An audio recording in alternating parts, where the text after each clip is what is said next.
I guess I shouldn't have been snooping. I thought I was just being a bit insensitive, invading my wife's privacy. I had the best of intentions. At least that's what I told myself when I found her diaries. I thought if I read a little bit of them, I would learn some secret desire she had. Something that would allow me to get her the perfect 15th anniversary gift. Well, what I found did eventually give me an idea for her anniversary gift. It just took me a while to put it together. It took me quite a while, nearly a full 5 years. I guess I should fill in some of the backstory. Sandy and I, James, were high school sweethearts. We were deeply in love and discovered the physical side of our relationship at an early age. Unfortunately, we were a little slow in learning about contraception, and Sandy got pregnant in the spring of our senior year. Our parents were not happy with us and took us out of town to be married in a very quiet civil service attended by the 4 parents and the 2 of us. Even though we were both 18, if the school had found out, we both would have been expelled, so we hid the pregnancy until graduation. Not the most fantastic beginning for a marriage, but we were excited about the baby. Make that babies, yes, with an S, twins, one of each. Luckily, Sandy's father was able to get me a job on his construction crew, so I was able to modestly provide for my new wife and children. In time, I became a crew leader, which gave us enough money to afford a nice house in a working-class neighborhood. I worked long hours, and Sandy spent all her time caring for our children. We didn't have much time to ourselves. Our social life was limited to kid functions, except for the occasional times our parents took the kids overnight. We had busy lives, but we maintained a reasonably active, intimate life. I took classes during the slower winter months and eventually earned an associate's degree in business management. When the kids entered middle school, I was promoted to a regional manager position.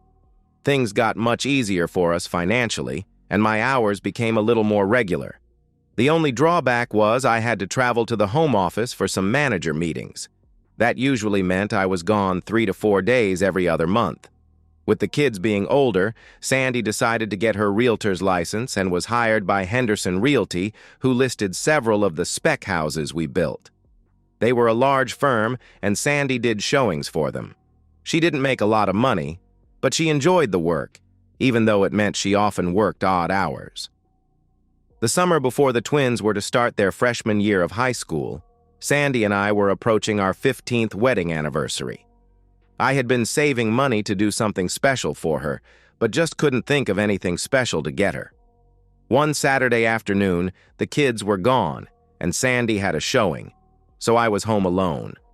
I was getting desperate to come up with something special, so I thought I'd look through her closet and jewelry items in the hope of finding inspiration of some sort.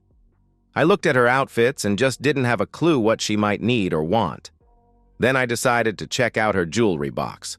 What she had was pretty modest, and I thought maybe a nice diamond tennis bracelet would do the trick. As I was putting her jewelry box back into the drawer, it kinda stuck, and I realized there was something in the back of the drawer preventing the box from going back in completely. I dug around and pulled out 3 small books. Each book was nicely bound and had a small flap and lock to secure them. I stared at the books, and it dawned on me that they must be her diaries. I never knew she kept a diary. I had never seen her writing in it, and she had never spoken of them. That should have told me they were very personal, and I shouldn't mess with them. But curiosity had always been one of my weaknesses. And besides, maybe it will give me a great idea for her gift. Yeah, that's the rationalization I used when I cracked open her private diaries and began reading. It appeared she had started them when the kids were about 2, and much of the first 2 books were just recaps of important childhood events, and not much else. The 3rd book was much more recent and talked of her struggles to pass her realtor exam and land a job with Henderson. It went on to talk about how nervous she'd been when she did her first showing, and how grateful she was to have Brad Henderson, the owner's son, help her write her first contract and consummate her first sale. Apparently, she worked a lot with Brad because the next several pages of entries were filled with her activities with him. One particular entry caused me to pause. Sandy had written a detailed description of young Mr. Henderson. From her writings, I learned he was 24, so nearly 10 years younger than me, tall and very well built, with delicious deep blue eyes and a smile that could make a girl weak in the knees. What the heck? I quickly read farther into the book, and my world began to crumble. Checking the dates of her entries, I figured out it took Brad about 6 months to get her into bed, and they were intimate several times over the following year. No doubt their affair would have continued, but Brad's grandfather, who owned several vacation resorts on the West Coast, convinced Brad to move out west and become his understudy. Sandy's entries over the last year often lamented the loss of her delicious guilty pleasure. Well, that revelation certainly ended any plans for making our 15th anniversary special. She got a cheap bouquet of flowers, period, no card, no dinner, and no affection.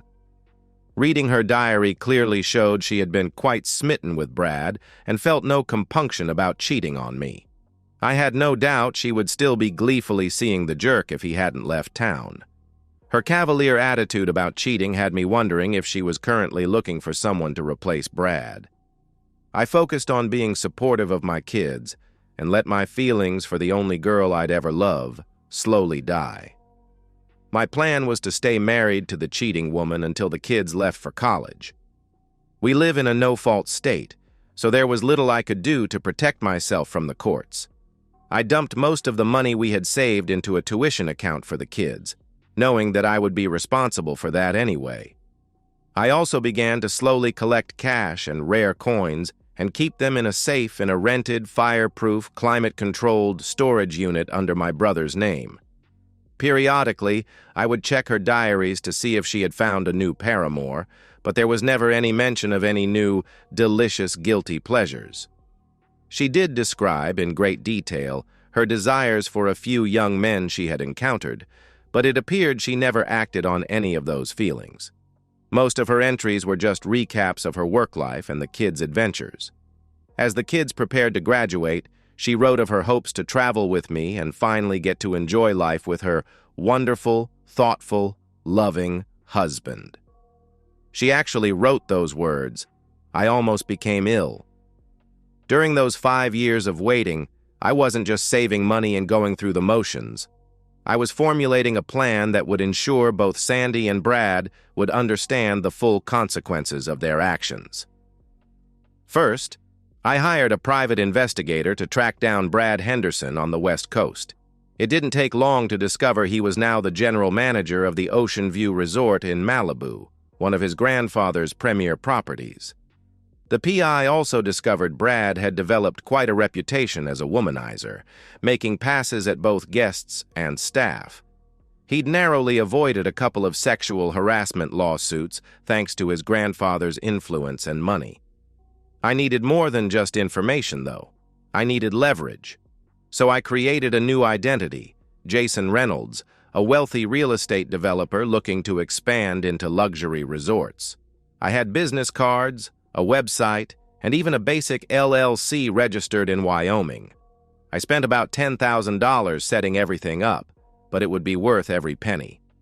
Next, I cultivated a relationship with Caroline from my office, but not in the way you might think. Caroline was smart, competent, and happened to be lesbian. When I explained my situation and my plan, she agreed to help me with the charade I was planning. She had her own reasons. Her mother had been devastated by a cheating husband, and Caroline had a personal vendetta against men who betrayed their wives. "I'll play your girlfriend," she said, "but just for the revenge. No funny business." "Trust me," I assured her. "This is strictly business." I also reached out to Henderson Realty and casually inquired about Sandy's work history. I learned that Mr. Henderson Sr. had been deeply disappointed in his son's behavior with female employees, which was the real reason Brad had been shuffled off to the West Coast. The old man was traditional and held high ethical standards, unlike his grandson. As the date approached for the twins to leave for college, I put the final pieces in place. I sent several emails to Brad as Jason Reynolds, expressing interest in his resort and floating the idea of a major investment opportunity. He took the bait immediately, suggesting I come for a personal tour and consultation. The day came to drop off the kids at school and return home as official empty nesters. It had been a tough few years, pretending to care about Sandy. I had shed a lot of tears early on, but gradually hardened my heart.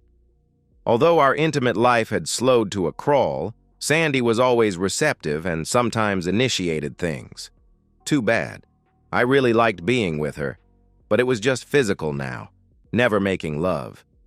I had Sandy's big SUV packed to the gills and a ton of crap loaded onto the roof. The kids' campus was about 2 hours away, so we all chatted away as I made the drive. We got the kids delivered and set up in their respective dorms and got back into the SUV for the drive home. James, can you believe our babies are off to college? My God, it seems like yesterday I was changing their diapers. Yes, those early years just seem to have flown by. It's great to see them so excited about this next phase in their lives, I replied. Oh, James, I'm pretty excited to begin this next phase in our lives too. Just think about the time we will have to ourselves. I want to travel a little and really enjoy each other, she answered. Well, Sandy, I'm very, very excited to begin this new chapter in life. I am truly looking forward to traveling with my beautiful companion to exotic places. Sandy grinned and leaned over and kissed me on the cheek, and then settled back in her seat and drifted off to sleep. Sandy awoke when I pulled into our garage. Oh my, I must have conked out on you there. I can't believe we're home. Yep, you're home, I said as I got out of the car and opened the rear hatch and reached for my 2 suitcases. Sandy frowned at me and said, Oh goodness, did they forget some of their stuff? Just then, a small SUV pulled into our driveway, and Caroline got out and waved to me before opening the rear hatch of her car. Nope, these are my bags, I said as I hefted the bags and carried them to the other vehicle. I stored the bags and kissed Caroline briefly as Sandy stood gaping at us. Sandy, I'm sure you remember Caroline from my office. She is here to pick me up. We will be back in about 3 weeks, I answered. 3 weeks? James, what the hell are you talking about? You never said anything about any business trips. How can you just spring this on me like this? She asked. Caroline stepped up to Sandy and handed her a large envelope. I said, Those are the divorce papers. I suggest you have an attorney review them. I think I have been fair, but still, you should get an attorney. Divorce? What do you mean divorce? James, what's this all about? Is this some kind of sick joke? It's no joke. Caroline and I are leaving for California. I have some business to attend to, I replied. Have you lost your mind? We're married. You can't be running off with this woman. Sandy frowned. She's just a friend helping me with my plan, in fact. It took me years to convince her to help me with this, but it will be worth the wait. Now, we have to go. We have a flight to catch. The movers came while we were gone and moved all my stuff to my new place. I've taken half of our cash, and my lawyer will answer any questions you may have. James, please. How can you do this? How can you just leave me?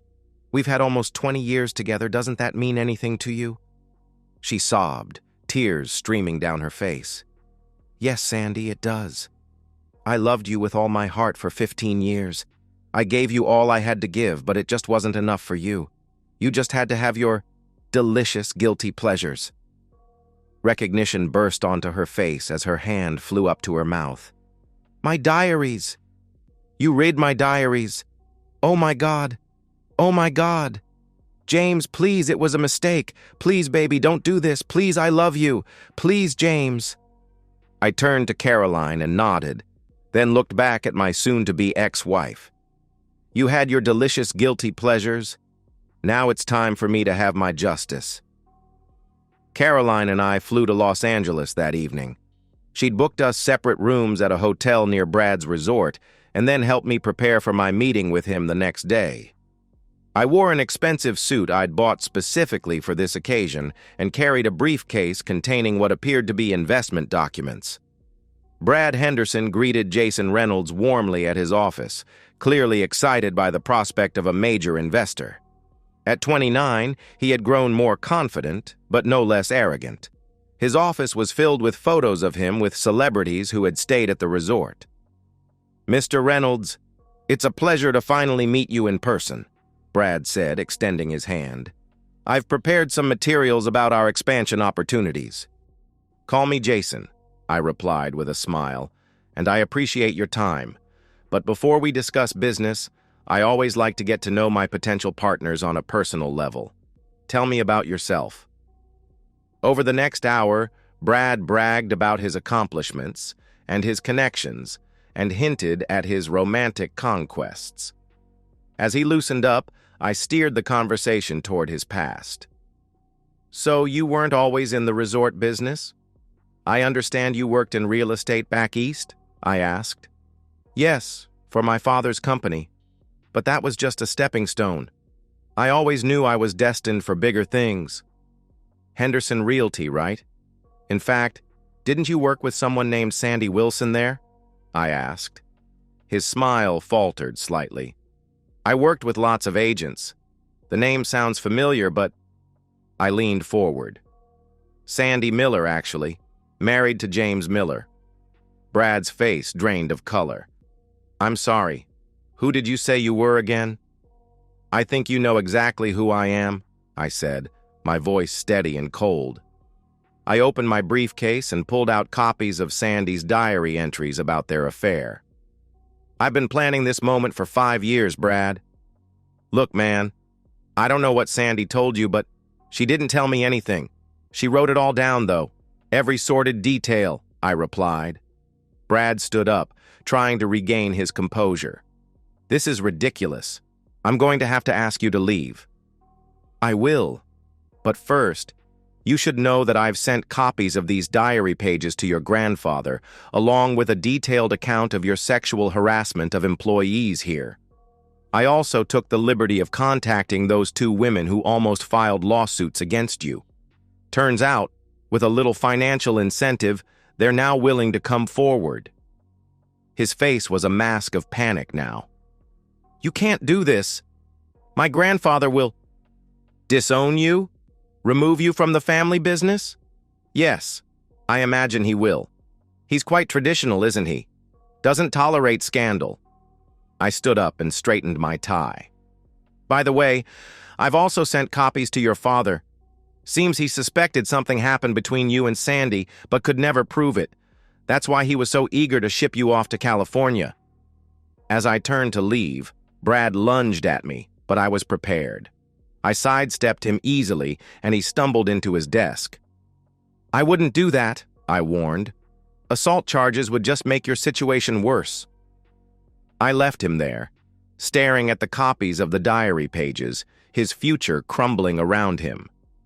2 days later, I received a call from Caroline, who had been monitoring the situation from our hotel. "It worked," she said. "Brad's been removed from his position. His grandfather announced it this morning. Apparently, there was a huge scene at the family meeting. Brad's been cut off financially until he completes a rehabilitation program." When I returned home, Sandy was waiting for me.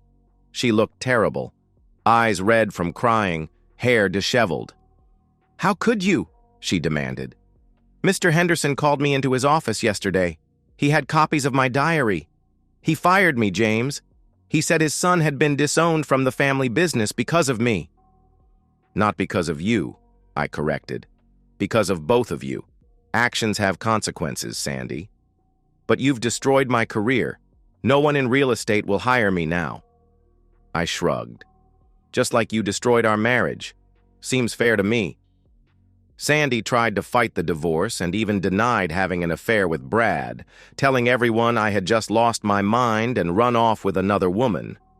Fortunately, I had taken the diary with her handwritten confessions, and when I sent photos of it to the kids, they knew she had lied. Despite her attempts to delay it, the divorce eventually went through. By that time, I had moved into my own place, and Caroline had helped me stay focused on my goals. Sandy requested, and I agreed to one final conversation when the final divorce papers were signed. She began apologizing to me, but I raised a hand to stop her. Then I asked her the only question I wanted answered. Why? James, I did it for purely selfish reasons. I was flattered some handsome young man wanted me, and I was positive you'd never find out. I never had any feelings for Brad, except attraction. It was just the whole forbidden fruit thing. He was only the second man I'd ever been with. The cheating was so naughty and so exciting. I was so caught up in my own pleasures, I never thought about the consequences of getting caught and of hurting you. I'm so embarrassed by what I did and so devastated by what it has cost me. I hope someday you will be able to forgive me. Sandy, you gave me 15 good years and 2 great kids. For that I will always love you. The last few years of our marriage were the worst of my entire life, and for that I will always resent you. Given time, I assume I will eventually work out that conflict and maybe be able to forgive you. But don't hold your breath. I stood and walked out of the conference room. I could hear Sandy sobbing as I left. I later learned that Sandy had to sell our house and move into a small apartment. She eventually found work as an office administrator at half her previous salary. As for Brad, his grandfather forced him to work at one of their smallest properties in a remote location, starting at the bottom, cleaning rooms and doing maintenance. According to my sources, he was forbidden from having any management role for at least 5 years. 3 years later, I had built a successful construction management firm of my own. Caroline had become my business partner, and we remained good friends. She had actually introduced me to Jennifer, a kind and honest woman who understood my past and helped me learn to trust again. By the time the kids graduated, I had worked through the pain of Sandy's betrayal, thanks mostly to the new life I had built. Jennifer and I threw a big graduation party for the kids, and Sandy came alone. She seemed smaller somehow, diminished by the consequences of her actions. She approached me cautiously. "James, I hear you're doing well." "I am," I said. "Very well." "I'm glad." She hesitated. "I've had a lot of time to think about what I did. I'm truly sorry for the pain I caused." I studied her face and saw genuine remorse. The anger I had carried for so long had faded, replaced by something like pity. "I forgive you, Sandy," I said quietly. "Not for you, but for me. I don't want to carry that burden anymore." She burst into tears and rushed away. Jennifer, who had witnessed the exchange, came to my side. "That was kind of you," she said, slipping her arm around my waist. I shrugged. "It's time to move forward. Besides, my life is good now, better than I ever imagined it could be." Jennifer smiled. "So no more thoughts about delicious justice?" I laughed and pulled her close. "The only delicious thoughts I have now are about our future together." Life had come full circle. The pain of betrayal had led me to a place of greater happiness and fulfillment than I had known before. Sometimes the best revenge isn't about making others suffer. It's about finding your own path to joy despite what they've done. But I have to admit, watching Brad and Sandy face the consequences of their choices did make that journey a little sweeter. And so, we've reached the end of today's story. Was it what you expected, or did it take a twist you didn't see coming? I'm curious to hear your thoughts. Share them in the comments below, and let's get a conversation going. If this story kept you hooked, make sure to hit that like button. And if you're new here or just haven't subscribed yet, now's the perfect time to join our community. I bring you fresh, captivating stories every day, so click that subscribe button and turn on notifications so you never miss out. Thanks for watching, and I'll see you in the next one.